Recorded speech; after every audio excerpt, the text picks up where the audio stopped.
Hello and a very warm welcome to yet another interesting edition of the program CSE Weekly, a weekly program that keeps you abreast on the activities and achievements of the Corporate Affairs Commission. My name is Rashid Mahe. Coming up, entrepreneurship. RGCSE enjoins students to register businesses before graduation. CSE, AMCON strengthen collaboration to recover lost assets. Over 1,000 MSMEs received CSE certificates. Focus on persons with significant control, PSC. We will be right back. Are you a POS operator in Nigeria? Then listen to this announcement. Registration with Corporate Affairs Commission is mandatory to all sole agent, super agent. That is why the CAC took steps to make it easy for you. It is now as simple as ABC, with a process designed by the CAC to work seamlessly without taking so much of your time. These are hard-working CAC staff dedicated to entertain applications from the fintechs through the various APIs granted to them from their respective platform for ease of doing business in Nigeria. And you can be happy too by trying this simple to use platform. There is, however, a penalty for failure to comply. Banks are mandated to freeze your accounts for operating illegal businesses in Nigeria. There's also a deadline of just 2 months to regularize your POS business. Register now and ensure your business is safe. Visit the CAC website at www.cac.gov.ng. CAC, committed to prompt and efficient service. Welcome back. And now let's begin with a little birthday bash for the CAC boss. The Registrar General of the Corporate Affairs Commission, Hussein Ishaq Magaji, Senior Advocate of Nigeria, has added another year to his life. While family and friends were praying for him, the management and staff of the Commission joined the first Senior Advocate CAC boss to celebrate his birthday in style. Led by the Director of Compliance, Justin Birao, the management presented the celebrant with a birthday card and cake. Special prayers for continued good health, long life, God's protection, guidance, and wisdom to steer the Commission were offered during the presentation. The Registrar General Hussein Ishaq Magaji, Senior Advocate of Nigeria, responded by expressing his gratitude for the well wishes and prayers as he turned 42. He therefore pledged to remain fully committed to serving the Commission and the nation. We say congratulations and many more happy returns to the RG. Now to assets recovery. The Registrar General and CEO of the Corporate Affairs Commission, Hussein Ishaq Magaji, Senior Advocate of Nigeria, has been applauded for his support to the Assets Management Corporation of Nigeria, AMCON CAC desk. The Managing Director, CEO AMCON, Mr. Benga Alade, stated this during a courtesy call on the Commission. Benga Alade, who noted with delight the cordial working relationship between AMCON and CAC, lamented that some debtors misappropriated loans, funds, and properties, amongst others, still remain elusive, hence the need to strengthen collaboration with the CAC as the custodian of company records. While underscoring the importance of their operations, the AMCON MD maintained that greater collaboration will enable their newly appointed executive committee to trace and recover lost funds. To ensure speedy recovery, Benga Alade proposed the setting up of AMCON CAC desk to expeditiously treat their requests. He went further to request waivers on searches, among others, as well as the setting up of a joint legal team to address burning issues. Responding, the Registrar General, CEO of the Corporate Affairs Commission, Hussein Ishaq Magaji, Senior Advocate of Nigeria, restated his continued support and collaboration with all stakeholders to ensure the successful discharge of their respective mandates. On corporate loans obtained from banks, the Registrar General said the setting up a joint committee was necessary for a deeper understanding of governing laws with a view to ensuring optimal results. CSC Weekly reports that the Asset Management Corporation of Nigeria was established on July 19, 2010 to be a key stabilizing and revitalizing tool aimed at reviving the financial system while effectively resolving the non-performing loans assets of the banks in the Nigerian economy. The high point of the visit was a symbolic exchange of plaques by the RG and the MD AMCON and group photographs.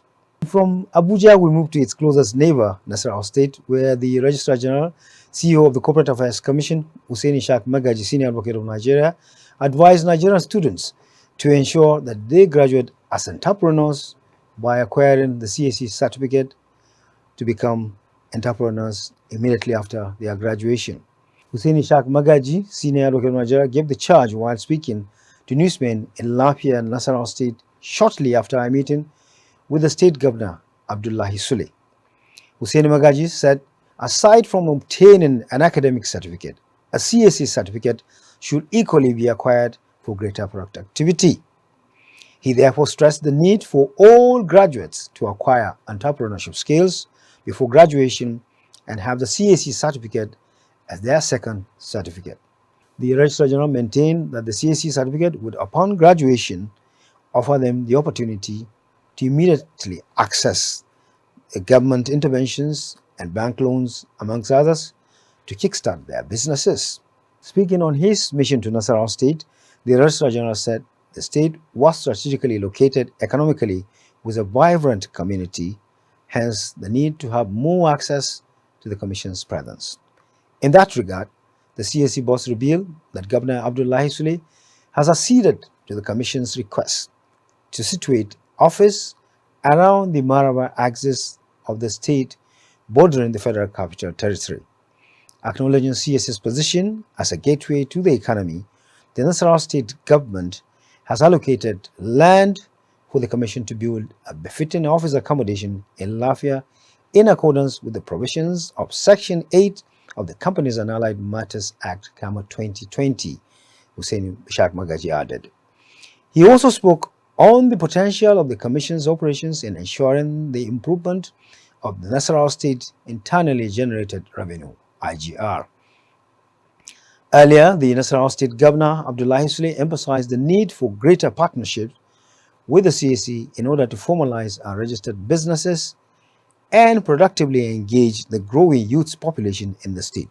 Speaking on the efforts of the state government towards promoting entrepreneurship, Governor Sule said retired civil servants were open exit admitted to the Vocational Study Academy in order to continue to be useful not only to themselves but to grow the economy of the state.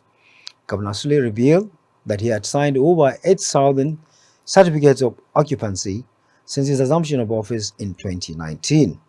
He, however, lamented that there was no commensurate benefit for the state, which incurs huge losses from their non-remittances of taxes accrued to the state. He therefore suggested greater collaboration with the Commission in a bid to reverse the trend that has hampered greater revenue generation. Governor Sule used the forum to commend President Bola Ahmed Tinubu for appointing a young and accomplished senior advocate as the Registrar General of the Commission. We say kudos to the trailblazing Registrar General. And from Nasarawa, we return to Abuja, where the Corporate Affairs Commission presented over 1,000 business name certificates to various entrepreneurs. The important milestone was as a result of collaboration between the CAC and the Abuja Enterprise Agency, AEA. The event, which took place at the AEA premises, was witnessed by Mr. Tola Adekule Johnson, Senior Special Assistant to the President on Job Creation and MSMEs, among other dignitaries. The Registrar General was represented by the Director of Business Names, Dema Anga, who physically presented the certificates to the excited beneficiaries. The acting DG of the AEA, Bennett Erigwe, and the CAC desk officer, Hassan Bala, played an active role in the registration process, leading to the presentation of the certificates. We say congratulations and best of luck to the brand new entrepreneurs. Let's now quickly move to our interview segment. This week, we shall be discussing persons with significant control, PSCs, in accordance with sections 119 and 791 of the Companies and Allied Matters Act, 2020, and also the provisions of sections 868 of CAMA, which gave clear definition of a person with significant control. And we have a brand new resource person and the very first female resource person to grace our interview segment. Please join Maimuna Hamu Moody as she makes history.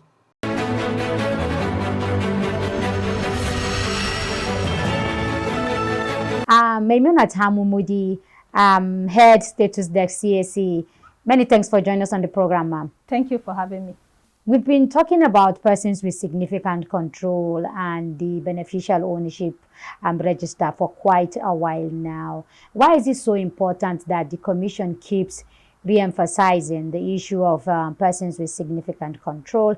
And what is the relationship with it and the beneficial ownership register that was launched last year in May? Thank you once again. The issue of persons with significant control, otherwise referred to as beneficial ownership, is an international standard which is in the front burner for the fight against money laundering, illicit financial flows, basically transparency of corporate structures. So it's beyond Nigeria. It's a very important policy standard that is of international recognition, and that is why the Commission is really emphasizing on it, more so that it's a new innovation. It came into being with the reenactment of the Companies and Allied Matters Act 2020, which came into effect in 2021. So there's that need to bring this enlightenment to the general public, being the fact that it's new and it's also very important for the fight against corruption and also transparency of corporate structures. Okay, I'm talking about enlightenment. What is the level of compliance from companies so far as the PO, the beneficial ownership register is concerned? I must say the compliance is increasing. The level of compliance is increasing, but there's always room for improvement. Definitely, yeah. That's why we keep sensitizing. But we started with less than 20%, and at the moment, as at July, we had up to 47%. And definitely, it's increasing by the day. It's an ongoing process, yes. Okay. All right. So let's go to who qualifies as a persons with significant control, and how do you identify a persons with significant control through the beneficial ownership register? Okay, this is identifying who a PSC is provided in the Act. The definition is clearly provided in the Companies and Allied Matters Act 2020. It's further expatiated in the Company Regulation, Persons with Significant Control Regulation 2022. So basically it has to do with ownership and control, influence in a company and a limited liability partnership. But specifically, the Act talks about 5%, where a person owns 5% shares or voting rights, or where someone exercises control in removal or appointment of majority of directors, or where you have this control and ownership has to do with direct and indirect. So beyond the significant control, there's also the issue of influence. If you can influence the company directly or indirectly, you're also regarded as a person with... So I don't need to own 5% for me to be able to make those kind of influences? You don't need to own 5% because basically this concept is trying to lift the corporate veil. Yes. Okay. So beyond, because if we're talking about just the structures, the shareholders is already provided in records like the CAC2 that talks about who the shareholders are, the CAC7 that talks about the directors. So, but this is taking it beyond the names of persons on the record. So with the new enactment, it goes further than just owning shares or you being a director.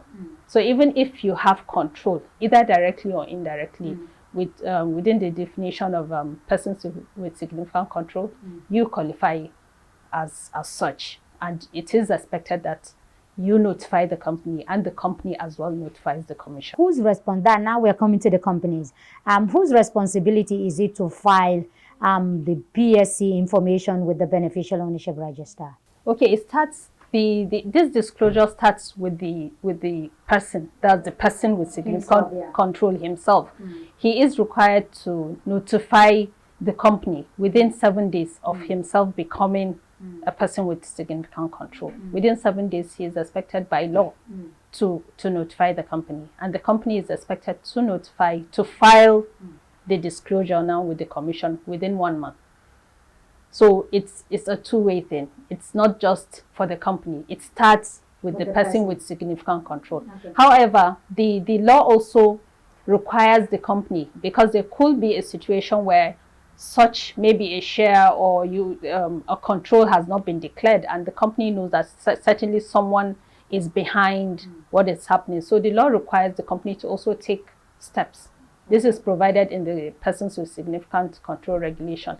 The company is mandated to take further where there is a share, or they have reasonable reason to believe that some other person is a person with significant control in respect of their company. They are expected to take further steps to uncover. And if, assuming they are suspecting this is it, they are expected to notify him to disclose his status as regards the company. Okay, so let's break it down.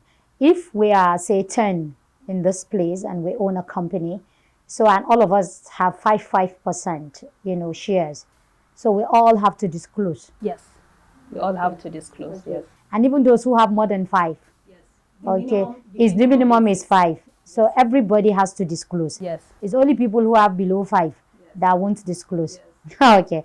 All right. So, but remember, like I said, it's beyond the 5% shares or voting rights. Okay, it's beyond that. Yes. So it's not only for me to just have 5%, but I must be able to influence decisions of the company. It's not conjunctive. The requirements of the section 868 precisely on the definition of person with significant control is not conjunctive. It's either of those requirements. Okay. So if you must have one. You must have one. Okay. So there's a possibility you don't own 5%, but you have significant influence or control, or you have the power to appoint or remove majority of directors, directly or indirectly. Okay. So do you have to be a shareholder or a director to qualify as a PSC? No, you don't have to, especially when it comes to the issue of influence and control now. Okay. You don't have to be a shareholder or director. Okay. But wouldn't that also be a problem if I influence decisions behind the scene without even people who work in the company knowing me? Isn't that a problem? And that is why we have the Persons with Significant Control disclosure. Okay. Because research and so many things have shown that the corporate structure most times is being used. You have a corporate, it's used as a corporate vehicle. Meanwhile, in the real sense of it, you have people behind the scene that do control this company. So basically, like I said, is the issue of transparency. How do I influence decision if I don't own any share in the company? You decide before the meetings. You decide, okay, this is how you want it to go. Okay. But that doesn't mean the due process in terms of corporate governance decisions, meetings will not be taken. Okay. But it's just like you have a face. Okay. Someone sitting in for you, directly or indirectly. Okay. Yes. Okay. So how and when do one disclose the PSC information? Okay, the Act requires 3 stages. Okay. Like for the companies that were incorporated from 2021, it's a mandatory requirement. At the point of registration, you must disclose who the persons with significant control are. Okay. And then for the legacy records, meaning that companies registered prior to the enactment of the Act, these companies are required to file this notice as a post-incorporation filing. It also requires that you must file this information at the point of filing annual return. And we know that this filing of annual return is a yearly thing. So it is expected that you file your annual returns every year, and then it's accompanied with information about persons with significant control. Okay. All right. So let's go back to the obligation of companies regarding the PSC information disclosure. Yeah. Okay. Like I said, the major obligation starts with filing with the commission. Okay. Right. So, but beyond that, the company by law is required to keep register of members. So with this new act, beyond the register of members, the law requires companies to also maintain register of PSCs. So, but in maintaining these two registers, if, like we mentioned, you could be a PSC without necessarily being a shareholder or a director. So by law, you have register of members. So if that member is a PSC, you indicate in that same register. So, but where you have persons that are not shareholders as PSC, the law mandates a company to keep a separate register that has the record of the PSC. So this obligation is beyond just filing with us, with the commission. It is also expected that the company keeps and maintains registers within their registered office. Or for companies who fail, to do this disclosure, what happens to them? What kind of sanctions? I did hear in the promo that the commission has just done that your penalty is 5,000 naira per day from the day you refuse to disclose to the day you are caught. Maybe you expatiate more on that. A company refuses to disclose his PSA. 5,000 naira. Is that enough? No, it's not a flat rate. It depends on the type of company. So, but it's a statutory obligation. So ideally, it's expected it comes with penalties where there are infractions. So we have financial sanctions. We also have administrative sanctions. So for the financial sanctions, the one you mentioned, we have 5,000 for the small companies. Like I said, it depends on the type of company. And then we have 10,000 for other companies other than small. And we have 20,000 for the public companies, and then 10,000 for the limited liability partnership. I'm afraid we just have to leave it here. Memuna Itamu Mudi, thank you very much indeed for your time. All right, thank you for having me once again.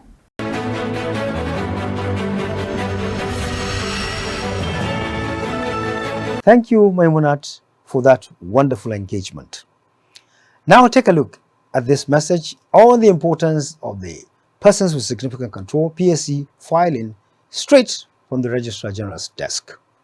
Did you know that it is now mandatory by law for companies to declare all persons with significant control of ownership of company to the Corporate Affairs Commission (CAC)? Listen to the Registrar General of the CAC. By the extant regulation in Nigeria, the identity of the person behind any company must be disclosed. By virtue of Section 119 and 791 of the Companies and Allied Matters Act of 2020 and the Person with Significant Control Regulations of 2022, the law aims to enhance transparency in corporate ownership across Nigeria. Any person or any individual with ultimate power or with 5% interest holding must disclose his identity. Under this law, any company that fails to disclose the beneficial owner of its company or the ultimate person in the company who has influence either directly or indirectly, or the person with 5% shareholding and above or voting rights may face serious consequences. The law required that any person who assumed that position must disclose that position to that company within 7 days. And the company must communicate same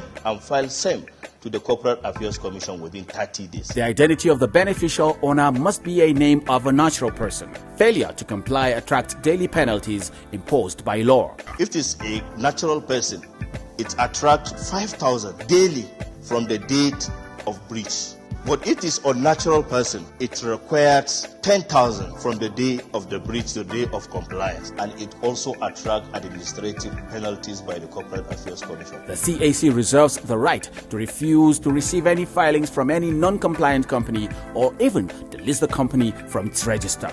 For more details, check the Person with Significant Control website at bor.cac.gov.ng or visit the Corporate Affairs Commission's official website at www.cac.gov.ng. CAC, committed to prompt and efficient service. Wow, message excellently delivered by the RG, and we say well done.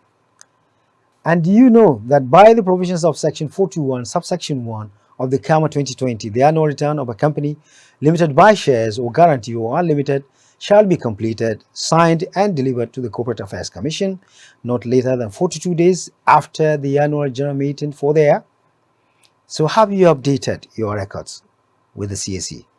Well done if you have. And if you have yet to do that, please hurry now to www.cac.gov.ng to file your return to avoid being struck off. The CSE remains committed to working hard to provide prompt and efficient service to the customers in line with global best practices. And that does it for this week's edition of the program CSE Weekly, and we hope you enjoyed watching. For comments and inquiries, please take advantage of our social media handles and helpline. On Instagram is Corporate Affairs Commission. Facebook is Corporate Affairs Commission. On X, formerly Twitter, is @CSE Nigeria 1. Email is csc@csc.gov.ng. Website is www.csc.gov.ng. Call center number is 070-8062-9000. Do join us for another interesting edition of the program CSE Weekly, same time, same station. From me, Rashid Mahe, and the whole team, is bye for now.